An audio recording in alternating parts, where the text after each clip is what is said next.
হুমায়ুন কবির ইতিমধ্যেই গতকাল তিনি ঘোষণা করেছেন তার নতুন রাজনৈতিক দলের নতুন সমীকরণ কি হতে চলেছে। মিমের সঙ্গে সমঝোতার পূর্বাভাস তিনি ইতিমধ্যেই দিয়েছেন। একই সঙ্গে তিনি এটাও বলেছেন কংগ্রেস এবং সিপিআইএম এর সঙ্গেও কিন্তু তারা যদি আসন সমঝোতা করতে চায় এবং সেক্ষেত্রেও কিন্তু তার কোনো অসুবিধে নেই। ইতিমধ্যেই মিম কিন্তু এর কোনো সত্যতা এখনো পর্যন্ত স্বীকার করেনি। সরাসরি হুমায়ুন কবিরের সঙ্গে কথা বলবো। হুমায়ুন দা, ইতিমধ্যেই চারপাশে জল্পনা রয়েছে গোটা রাজ্য জুড়ে আপনার নতুন দল তার কি রূপরেখা হতে চলেছে। মিম তো ইতিমধ্যেই এটাকে অস্বীকার করেছে যে আপনার সঙ্গে কোনো কথা হয়নি। এই বিষয়ে কি বলবেন? আমি এই ব্যাপারে কোনো কিছু বলবো না। আপনাদেরকে যে মিমের মুখপাত্র বলেছে, মিম যদি চাই তাহলে আমার সঙ্গে আসতে পারে, যদি না চাই আমার কিছু যায় আসে না। বাংলার 2,82,00,000 মুসলমান ভোট, তারা কেউ মিমের আসাদুল্লাহ ওয়াইসিকে দেখে এখানে জীবনযাপন করে না। আর আসাদুল্লাহ ওয়াইসির দল গত 2021-এ একজন আলিগড় বিশ্ববিদ্যালয়ের ছাত্র সাজ্জাদ তাকে আমার বিরুদ্ধে প্রার্থী করেছিল। তার জামানত খোয়া তো গেছেই, মাত্র 5,000 ভোট পেয়েছে। তাদের আবার অত দাম্ভিকতা কি আছে? বাংলায় যদি তারা রাজনীতিতে খাতা খুলতে চায় তাহলে হুমায়ুন কবিরের সঙ্গে আসতে হবে, আর না হলে ওই হায়দ্রাবাদে মুখপাত্র ওখানেই পানি খাক আর জল খাক আর বসে থাক। ইতিমধ্যে বামেদের সঙ্গে আজকে তো মোহাম্মদ সেলিম আজকে মুর্শিদাবাদে আছেন, ইতিমধ্যে কোনো কথা হয়েছে? এটা আপনাকে বলবো না। আছেন, আমার অবগত আছি, এই ব্যাপারে আমি কোনো কথা বলবো না। অধীর চৌধুরী বলছেন যে মিম মানে হচ্ছে মানে বিজেপি দ্বারা নিয়োজিত ভোট কাটুয়া। অধীর চৌধুরী কার দালাল? অধীর চৌধুরী এখনো পর্যন্ত 22 জন সিকিউরিটি, কবে লোকসভার নেতা ছিল, 2024-এর পার্লামেন্টে হেরে গিয়েছে, এখনো বিজেপির গভর্নমেন্টের 7 কামরা 2.5 বিঘি জায়গার উপরে দিল্লিতে বসবাস করছে। কোন সূত্র, কিসের সূত্রে?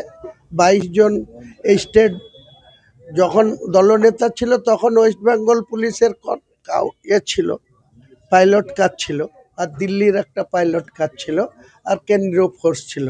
আজকের দিনে সে এমপি নাই, প্রদেশ সভাপতি নাই, সে কিসের জন্য রাজ্য সরকার বা তাকে এখনো পাইলট কার্ড দিয়ে রেখেছে, আর কেন্দ্র সরকারও তাকে পাইলট কার্ড দিয়ে রেখেছে। 22 জন সেন্ট্রাল ফোর্স সিকিউরিটি দিয়েছে, তাদের স্যালারি ইনক্লুডিং করলে পার মান্থ অধীর চৌধুরীর বিরুদ্ধে পক্ষে কত টাকা গভর্নমেন্টের খরচ হচ্ছে সেটার আগে ক্লিয়ার করতে বলুন, তারপর অধীর চৌধুরীর কথার জবাব দেবে হুমায়ুন, তাহলে 135 আসনে আপনি সব দিক খোলা রাখছেন, কার সাথে যে যারা ইচ্ছুক তাদের সাথে সিট অ্যাডজাস্টমেন্ট হতে পারে।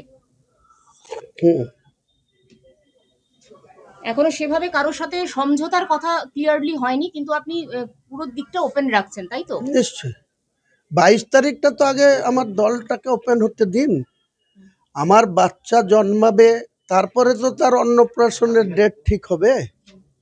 বাচ্চাই জন্মালো না, তার অন্নপ্রাশনের ডেট আপনারা চাইছেন, আমি কি করে দেবো?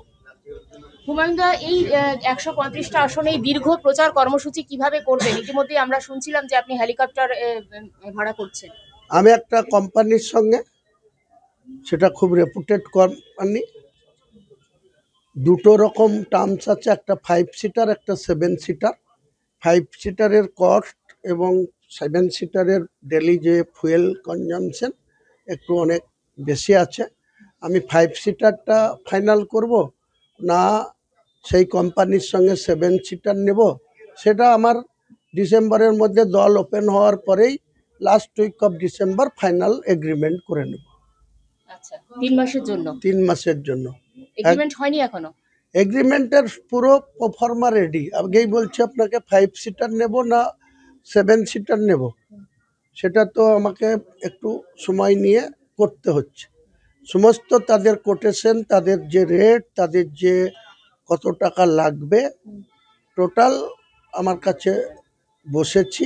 তাদের যে ম্যানেজিং ডাইরেক্টর, যে কোম্পানির যে এমডি, তার সাথে আমি করে নিয়েছি। শুধু সাইনটা আমি করিনি, কারণ সাইন করতে গেলে একটা টোকেন মানি অ্যাডভান্স দিতে হবে, সেটাও আমার হচ্ছে মজুত আছে। কিন্তু আমি পরিস্থিতির উপরে নজর রাখছি, অবজার্ভ করছি যে আমার 7 সিটারের দরকার না 5 সিটারেই কাজ চলবে, সেটা দেখে নিয়ে আমি করব। হুমায়ুনদা, আপনার 22 তারিখে দল ওপেনের আগেই বিভিন্ন আপনি কিছুক্ষণ আগেই বলছিলেন যে আপনার উপর প্রচুর থ্রেট কল আসছে। তো এই কি ধরনের থ্রেট কল আসছে এবং এটা ম্যানেজমেন্টের জন্য আপনার সিকিউরিটি সিস্টেমকে আপনি কি এটা গভর্নমেন্টকে জানাচ্ছেন বাড়ানোর জন্য? হ্যাঁ, নিশ্চয়ই জানাবো। রাজ্য সরকারের আহ, কেউ জানাবো এবং সেই সঙ্গে অনারেবল হাইকোর্টের কাছে যাব। রাজ্য সরকার অ্যালাউ করলে ভালো, না হলে হাইকোর্টে যাব। হাইকোর্ট থেকে যদি নওশাদ এত সিকিউরিটি পেতে পারে, তাহলে আমার বা আমাকে যখন এত থ্রেড আসছে, আমাকে প্রাণে মারার হুমকি দিচ্ছে, আমার বাবরি মসজিদ এর স্বপ্ন পূরণ হবে না বলছে, আমি এই বাবরি মসজিদ তৈরি করবই। এই চ্যালেঞ্জ আমি নিয়েছি। মহান আল্লাহ তাআলা আমার সঙ্গে আছে, আল্লাহ আমাকে নিশ্চয়ই হেফাজত করবে। তার সঙ্গে আমাকে সাবধানতা অবলম্বন করে চলতে হবে। তাই আমি সিকিউরিটির জন্য অলরেডি একটা প্রাইভেট কোম্পানির সঙ্গে ডিল করেছি। কালকের মধ্যে প্রাইভেট সিকিউরিটি আর্মস নিয়ে আমার সঙ্গে থাকবে। কালকে যখন থাকবে, কালকে আপনারা এখানে পাবেন না আমাকে। কালকে আমি কলকাতা যাব, কলকাতাতে আমার সিকিউরিটি অ্যাড হয়ে যাবে। যতক্ষণ সেন্ট্রাল গভর্নমেন্ট কোর্ট থেকে না দিচ্ছে, ততক্ষণ পর্যন্ত এই 8 জন প্রাইভেট সিকিউরিটি আমার সঙ্গে থাকবে। আর 3 জন আছে ওয়েস্ট বেঙ্গল গভর্নমেন্টের, তারাও থাকবে। না, এই থ্রেট গুলো কি ওয়েস্ট বেঙ্গল না ওয়েস্ট বেঙ্গলের বাইরে ওয়েস্ট থেকে? বেঙ্গলের বাইরে থেকে আসছে, বাইরে থেকে। আপনি ইতিমধ্যে কি জানিয়েছেন গভর্নমেন্টকে? মানে পুলিশ ডিপার্টমেন্টকে কি ইনফর্ম করেছেন এখনো? অফিসিয়ালি করেছি, অফিসিয়ালি করিনি, জানাই। আচ্ছা, হুমায়ুন দা, এখনো পর্যন্ত আমরা কালকেই দেখছিলাম যে আপনি একেবারে সরাসরি লাইভ টেলিকাস্ট করে দেখাচ্ছিলেন আপনার যে অর্থ যা জমা পড়েছে সেগুলোর হিসেব। তো এটা এখনো পর্যন্ত কত অ্যামাউন্ট হলো এবং এটা সরাসরি লাইভ টেলিকাস্ট করার কারণ কি? একটাই কারণ, আমার ট্রাস্টির যারা সদস্য আছে তাদের কাছেও আমার স্বচ্ছতা রাখতে হবে। পাশাপাশি যে পাবলিক মুসলমান ভাইরা এই বিষয়টা নিয়ে এত উৎসাহের সঙ্গে ইট দিচ্ছে, বালি দিচ্ছে, পাথর দিচ্ছে, রড দিচ্ছে, সিমেন্ট দিচ্ছে, পাশাপাশি নগদ অর্থ দিচ্ছে।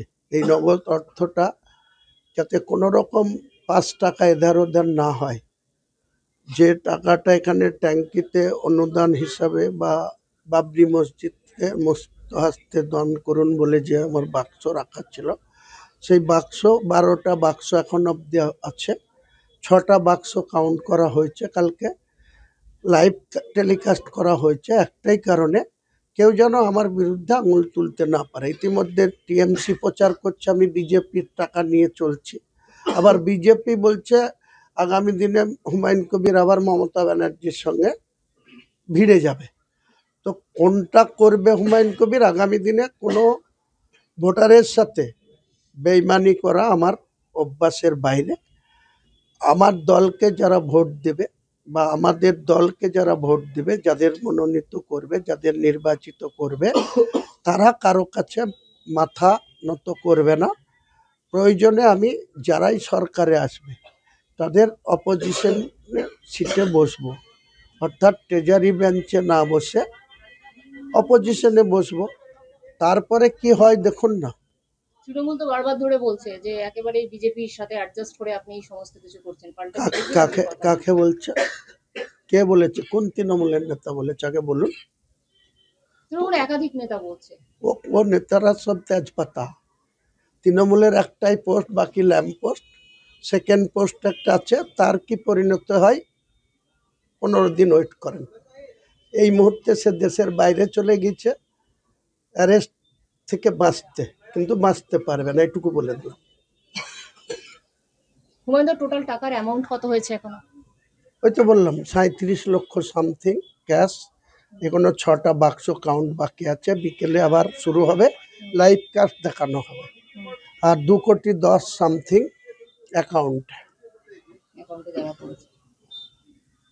হুমায়ুন কবির এখনো পর্যন্ত সব থেকে বড় যে তার ব্রেকিং যেটা রয়েছে, তার নিরাপত্তা নিয়ে তিনি অনেকটাই চিন্তিত। ইতিমধ্যেই তিনি ভার্বালি তিনি জানিয়েছেন সরকারের কাছে এবং লিখিতভাবে তিনি জানাতে চলেছেন, এবং তার ব্যক্তিগত স্তরে তার নিরাপত্তা বাড়ানো হচ্ছে এবং তিনি আশঙ্কা প্রকাশ করছেন যে অতি দ্রুত যদি তার নিরাপত্তা ব্যবস্থা না হয় তাহলে তার বিভিন্ন জায়গায় যে মুভমেন্ট রয়েছে সেগুলো কোথাও বাধাপ্রাপ্ত হতে পারে।